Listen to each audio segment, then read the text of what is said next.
Michael Madhusudan Dutta মাদ্রাজের Presidency কলেজের professor.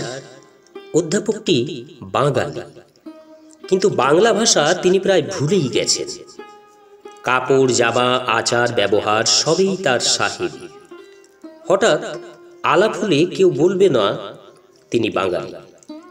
তার উপর তিনি আবার মেম বিয়ে করেছেন।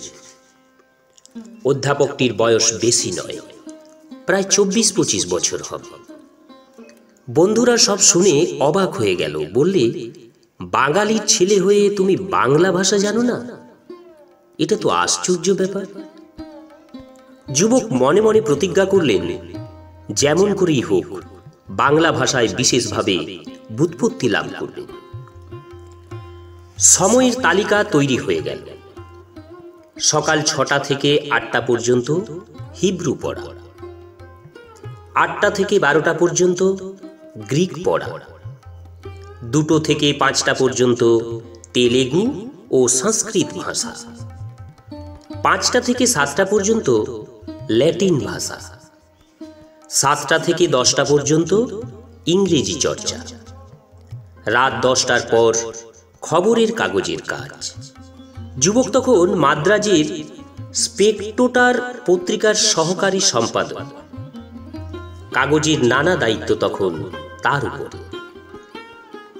এইভাবে তিনি পরিশ্রম করে চললেন, দিনের পর দিন, মাসের পর মাস, বছরের পর বছর। সাধারণ একজন পরীক্ষার্থীর মতো তার পাঠের বিরাম নেই। পড়তে পড়তে জ্ঞানের পরিধি বেড়ে চলল। এবার তিনি নিজের চিন্তাধারাকে মাতৃভাষায় রূপ দেবার চেষ্টা করলেন। বিলাতী ধারা, লিখন ভঙ্গি তিনি প্রবর্তন করলেন বাংলা ভাষায়। বাংলার সুধী সমাজে ধন্য ধন্য রব উঠল। যুবক সাধনায় সিদ্ধি লাভ করলেন। সাহিত্যের এই সাধকটির নাম আপনারা তো জানেন। ইনি হলেন স্বনামধন্য কবি মাইকেল মধুসূদন দত্ত। বাংলা কাব্য সাহিত্যকে ইনি নতুনভাবে বিকশিত করে তুলেছেন। ইনার মেঘনাদবধ কাব্য, বীরাঙ্গনা প্রভৃতি কাব্য বাংলা সাহিত্যে অবিস্মরণীয়। বাংলা কাব্যে ইনি প্রথম অমিত্রাক্ষর ছন্দ প্রবর্তন করেন।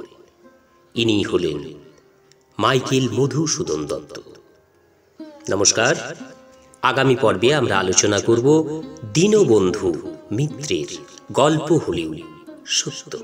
ধারাবাহিক শ্রবণ করার জন্য চ্যানেলের সাথে থাকুন। আজ এই পর্যন্তই, আসবো পরের পর্বে। সবাই সুস্থ এবং ভালো থাকুন। নমস্কার, ধন্যবাদ।